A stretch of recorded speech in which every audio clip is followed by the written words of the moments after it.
Hey everyone, and welcome to episode 7 of the Offsite podcast, where we chat all things construction and technology. My name's Carlos, and I spend most of my days talking to construction teams about how they deliver projects. And I'm Jason, and I help build software for construction teams. So today we're going to be talking about some new tech in the Rebar space, and we're going to be talking about the acquisition of a startup called 3D Repo by Asite. So first up, Rebar is an organization called Advanced Construction Robotics, and they have just released a sort of a machine which not just places rebar, but also ties it. So it looks a bit like a large sort of overhead gantry that you have on some larger projects, but it can actually sort of place the rebar and tie it as you're going. I think it can do 2.5 tons in each lift as well. So it's quite a big piece of kit. Really cool concept. Potentially we'll be able to get maybe a snippet of the video onto here so people can see.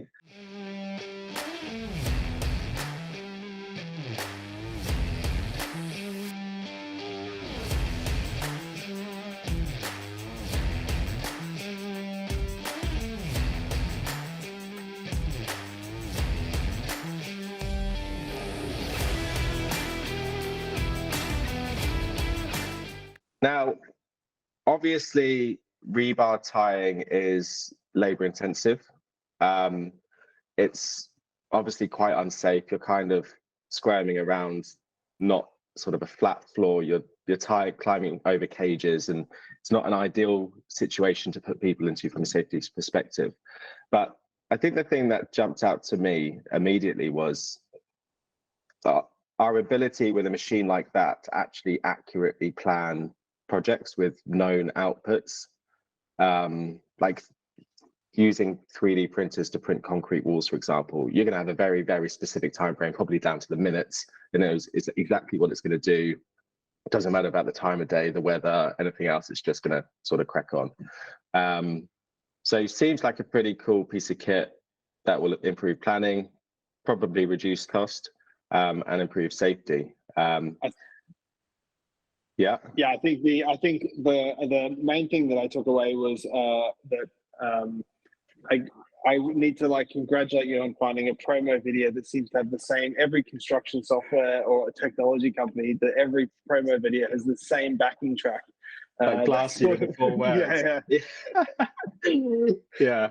Seems to be a trend at the moment.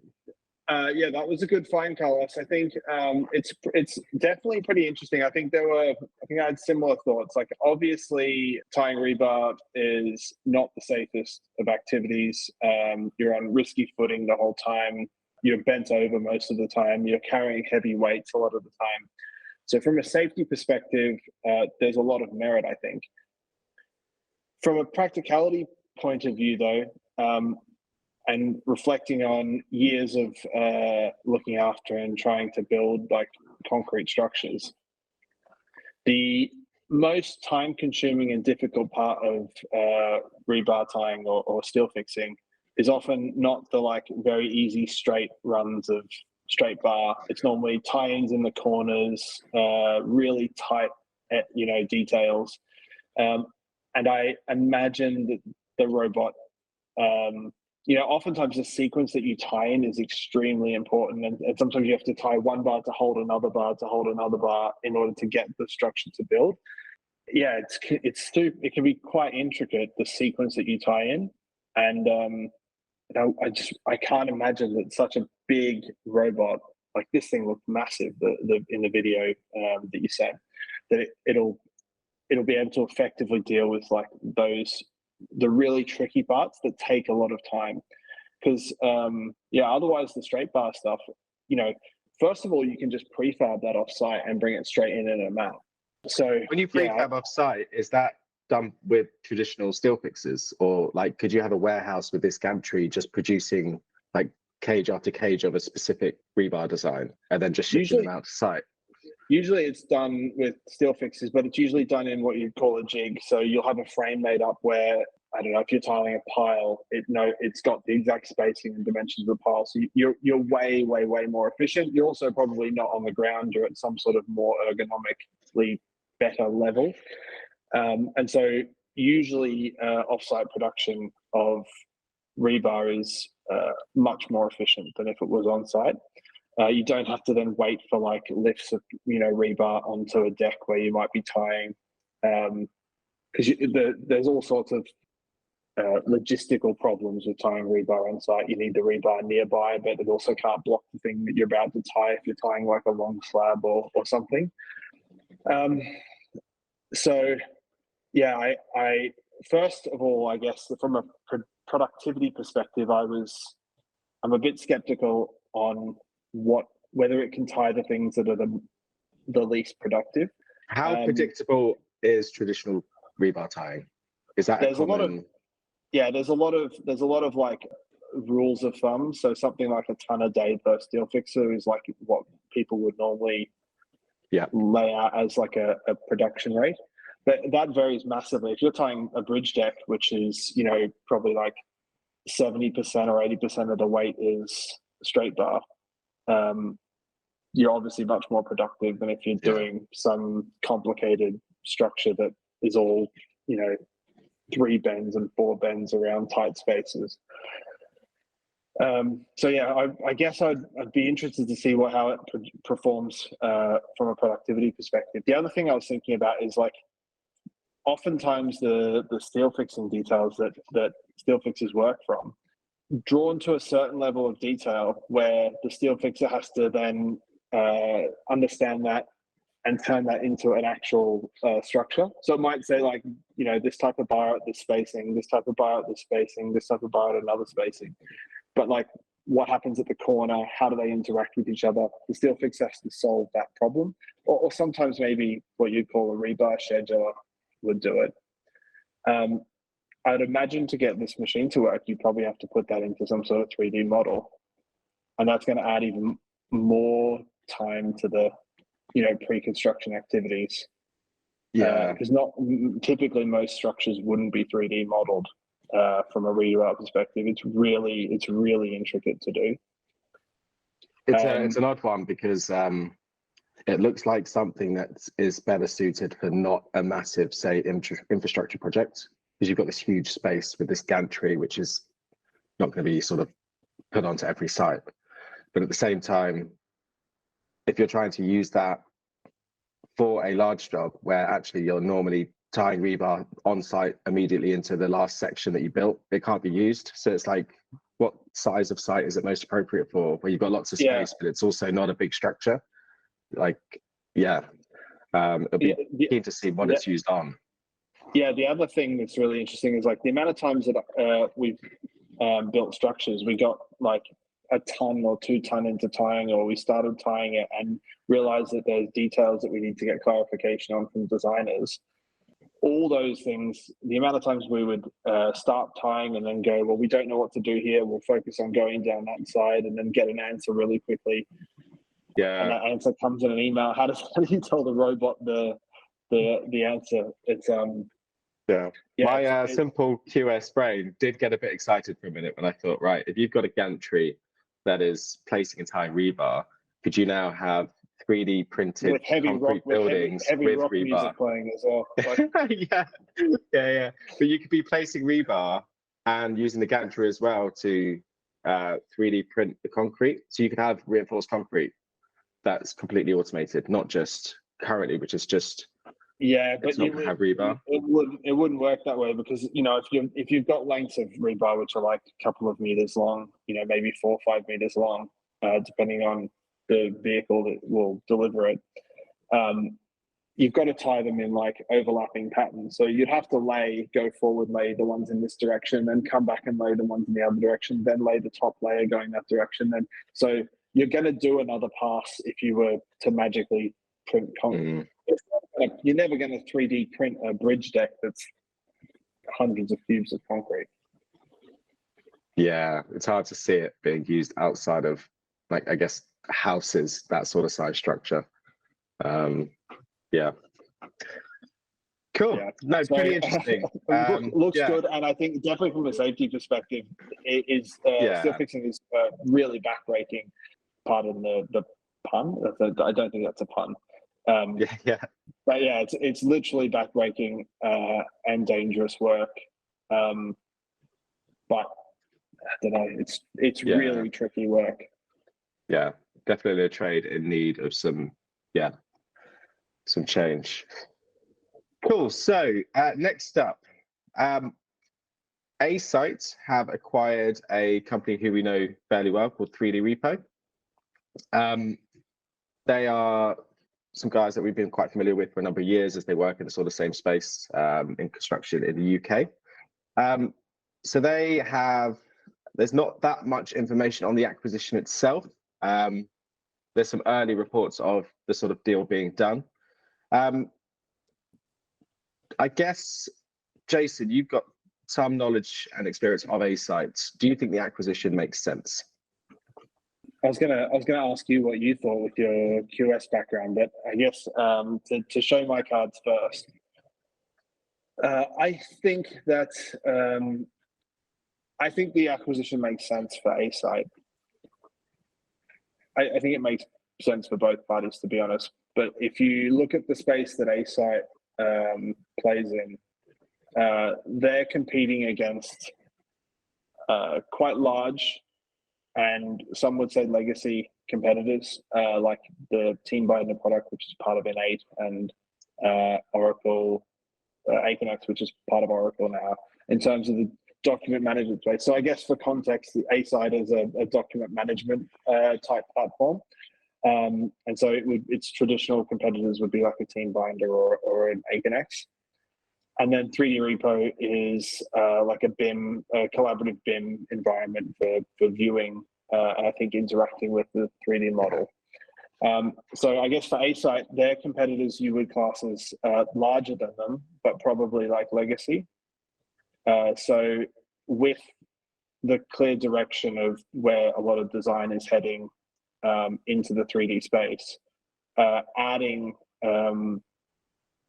functionality and being a preferred platform for storing the 3D models and BIM data would be a clear positioning for them in competition to Aconex and Team Binder.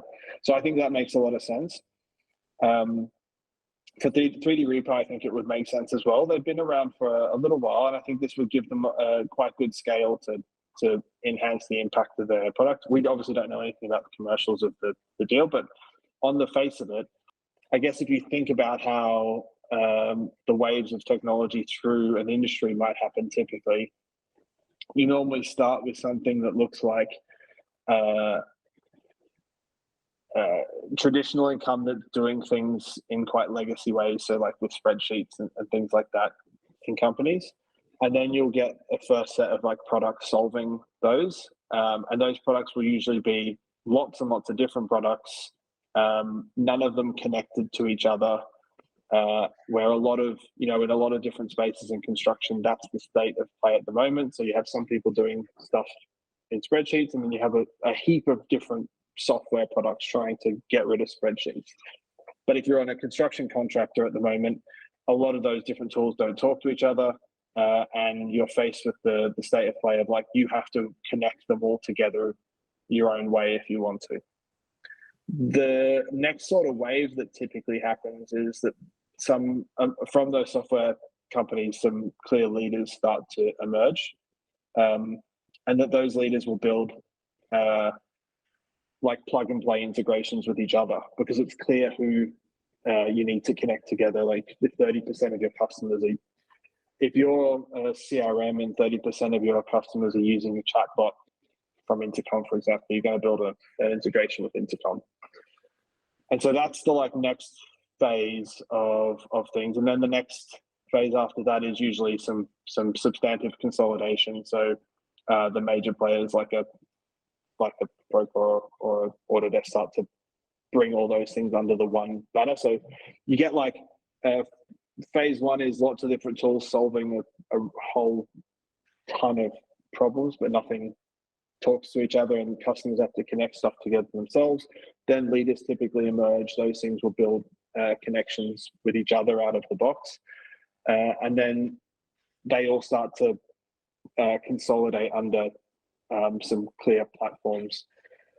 And in terms of that connect, No, I was just going to say, I guess in the state of play in some areas of construction technology, we're probably like at phase 1 or 2. And in this space here, there does seem to be some consolidation happening. And that makes it easier for customers to understand that, you know, if I was to think about the set of tools I need as a design company, if I could go Asite and 2 other things, or Asite, you know, instead of having to get 7 things that I need subscriptions to, that I need to connect together. Yeah, so it makes sense for them to, if they don't bulk up and provide this broad offering, and the consolidation does happen, often they can get left behind. So it does make sense.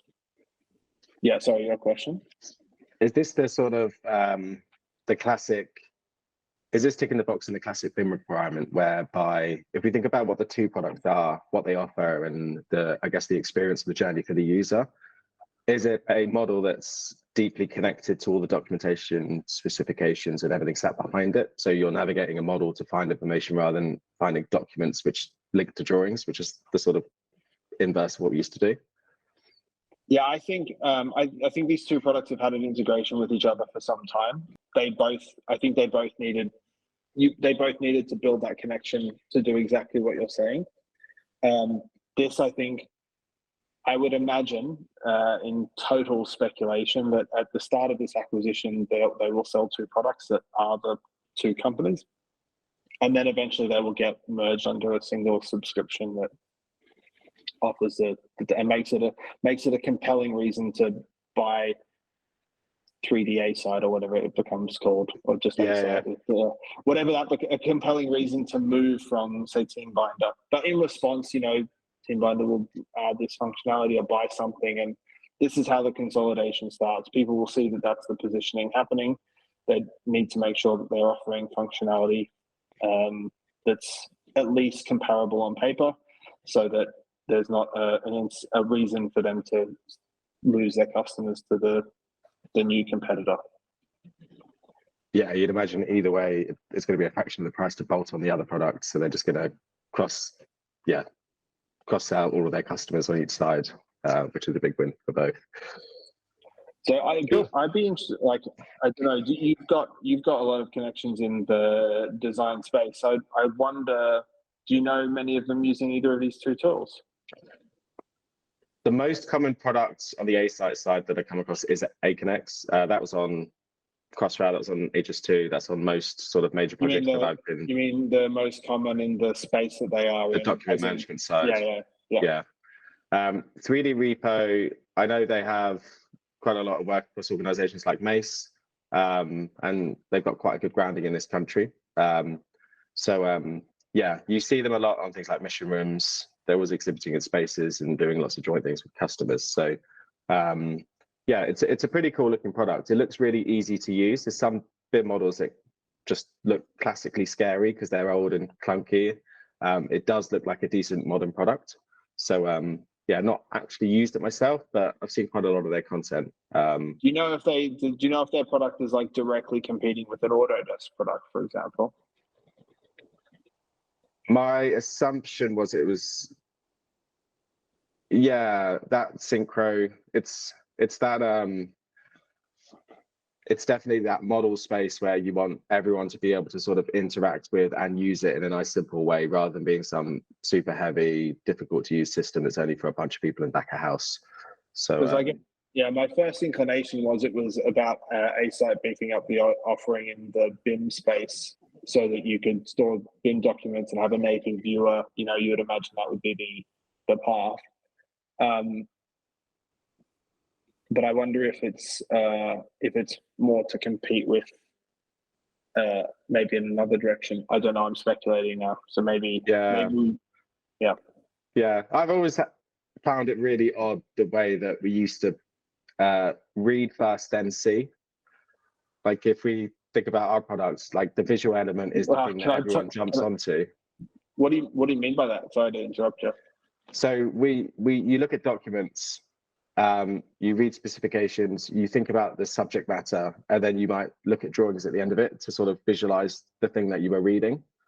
Makes way more sense to go through a model just like look at an object and then see the supporting data behind it. Just like the top-down approach to the way you think about things. So it makes so much sense for any document management type organization to have that visual element at the front end. Like with Apex, everyone goes to the map page before the Gantt if you're not the person that built the sort of plan. So yeah, it makes practical sense, I think. Yeah, it's it would, for that to, I'd imagine, to get to that state where you don't have to read in a isolation of the thing that you're building. God, I'm just thinking about every specification that's got pages and pages of words in it that someone's copied from somewhere. You know, some graduate engineers copied from somewhere and just put into a PDF document. You're like, are they talking about the windows here that I'm looking at, or are these other windows? Well, yeah, there's some work to go there before that fully happens. Yeah, 100%. Cool. Right. That's all we've got time for today. As always, thank you very much for listening. Before we go, I want to say, Carlos, have a wonderful honeymoon. You're off to India for everyone's favorite honeymoon of backpacking around India. Yeah, it made sense to do the one thing that you wouldn't want to do with kids before we have kids. So yeah, gonna get my feet. Good. I'm sure you'll have a wonderful time, mate. Thank you very much. Cool. Thanks, everyone.